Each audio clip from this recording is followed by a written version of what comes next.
जय हिंद फ्रेंड।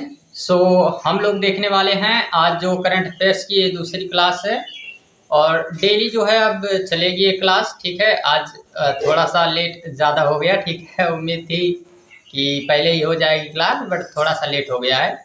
शायद कल से ना हो, ठीक है, कंफर्म नहीं कह सकते बट शायद ना हो। ठीक है, तो चलिए देखते हैं। इसमें क्वेश्चन हमको ज़्यादा नहीं, 10 क्वेश्चन के आसपास क्वेश्चन है आपके सामने और करंट अफेयर्स की ये क्लास है।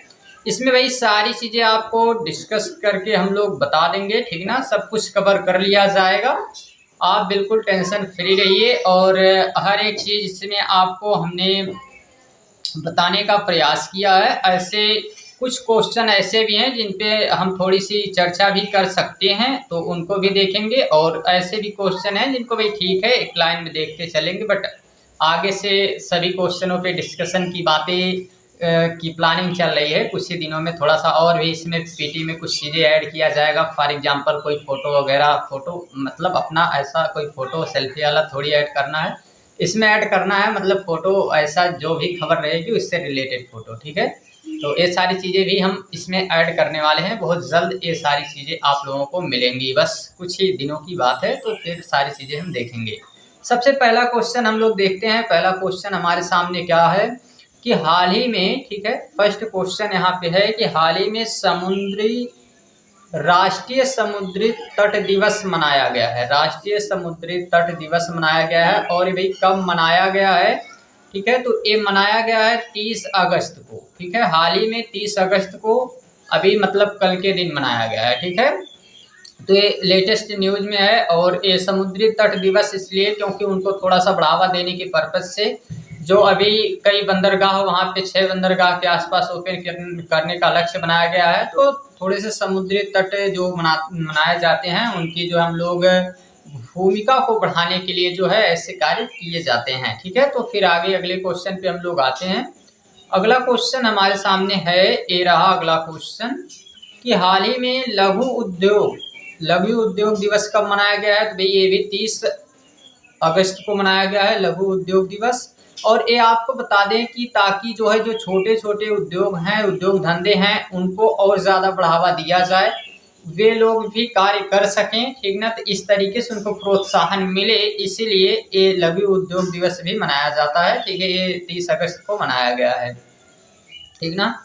अगले क्वेश्चन पे अगर हम लोग आए तो अंतरराष्ट्रीय जो है व्हेल शार्क दिवस मनाया गया है। अंतरराष्ट्रीय व्हेल शार्क दिवस, जो मछलियां अपने आप में सबसे बड़ी मानी जाती हैं, तो उन पे भी जो है दिवस मनाए गए हैं कल के दिन, यानी कि 30 अगस्त को जो है मनाया गया है। ऐसी सारी खबरें नहीं रहेंगी, बस एक दो खबर ऐसी रहती है। अगले क्वेश्चन में अगर हम लोग आए तो इसमें क्या है कि हाल ही में राष्ट्रीय शिक्षक पुरस्कार NAT मतलब नेशनल टीचर अवार्ड जो मिलता है, ठीक है, ये जो राष्ट्रीय शिक्षक पुरस्कार जो मिलेगा, ठीक है, ये कितने शिक्षकों को दिया गया है? तो ये आपको बता दें कि भाई इसमें उच्च लेवल के पॉलिटेक्निक से हो गए रिलेटेड, ठीक है, और भी जितने हाई लेवल के सेकेंडरी क्लासेस जो एजुकेशन में रहेंगे, जो मतलब कि डिग्रियां देने वाले शिक्षक हैं, उनमें से काफ़ी शिक्षकों को चुना गया है। ठीक है, हाई लेवल के शिक्षकों को, तो उसमें जो चुना जाएगा उसमें से 28 शिक्षक ऐसे चुने गए हैं जिनको ये पुरस्कार दिया जाएगा। ठीक, पूरे अगर हम लोग इंडिया में देखेंगे तो 45 ऐसे शिक्षक चुने गए थे, वो अलग अलग क्राइटेरिया से, ठीक है, बट इसमें अभी 28 ऐसे शिक्षक हम लोग इस ऑप्शन के तहत लगाएंगे, ठीक ना। अगले क्वेश्चन पे अगर आए तो अगला क्वेश्चन है हमारे सामने कि कौन सा राज्य है जो नो हेलमेट नो फ्लू 1 सितंबर से 30 सितंबर के बीच में जो है राज्य व्यापी अभियान शुरू करेगा? कौन सा राज्य है? भाई उत्तर प्रदेश है। Uttar Pradesh no helmet no flu ऐसे जो है अभियान, राज्य व्यापी अभियान जो शुरू कर रहा है ये उत्तर प्रदेश की सरकार। और अगले क्वेश्चन में हमको मिलेगा कि भाई हाल ही में ONPI ने भारत के किस शहर में अपना पहला कार्यालय खोला है? तो नई दिल्ली में अपना पहला कार्यालय जो है खोला है। नई दिल्ली में पहला कार्यालय खोला गया है।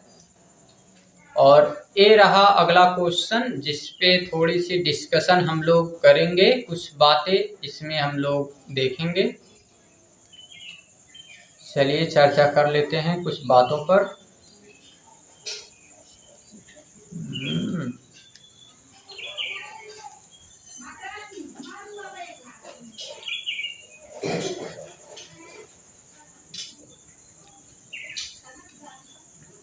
देखते हैं क्वेश्चन क्या है। क्वेश्चन है हमारे सामने कि जल भराव के दृष्टिकोण से राजस्थान का सबसे बड़ा बांध।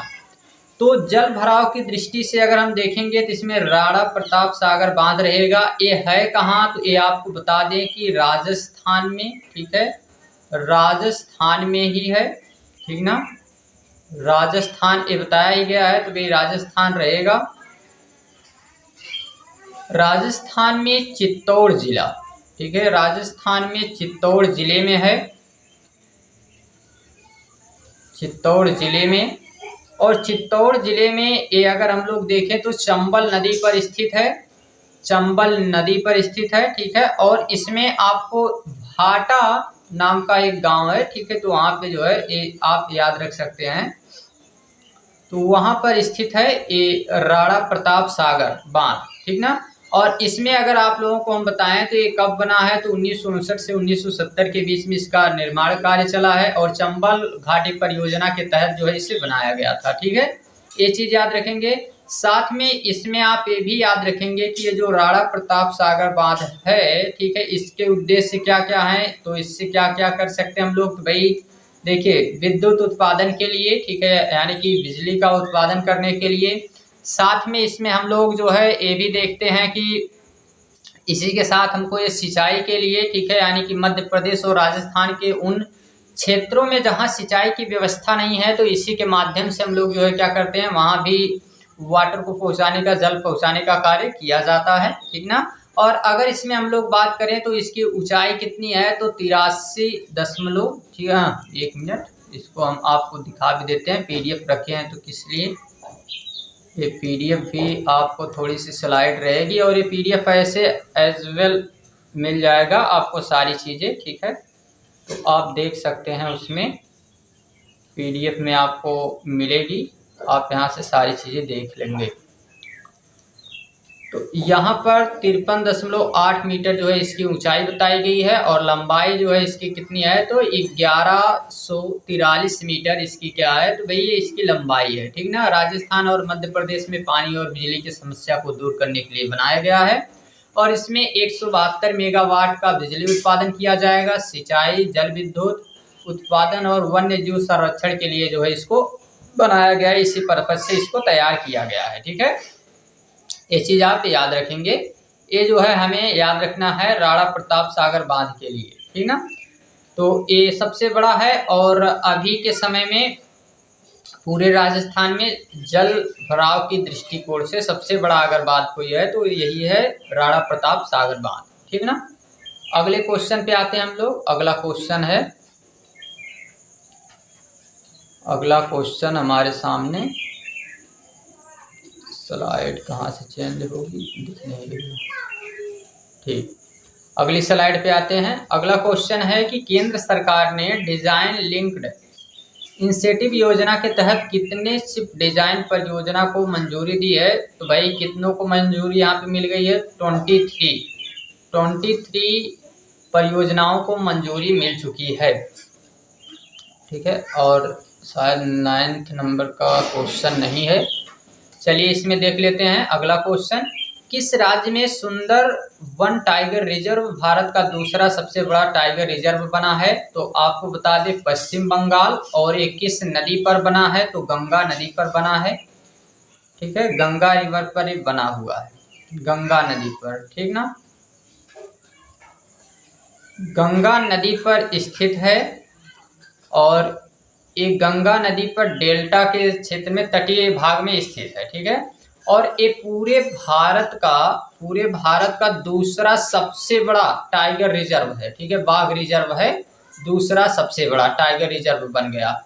और इसमें क्षेत्रफल जब से अभी इसका हाल ही में विस्तार हुआ है तो ये दूसरे नंबर का टाइगर रिजर्व बन चुका है।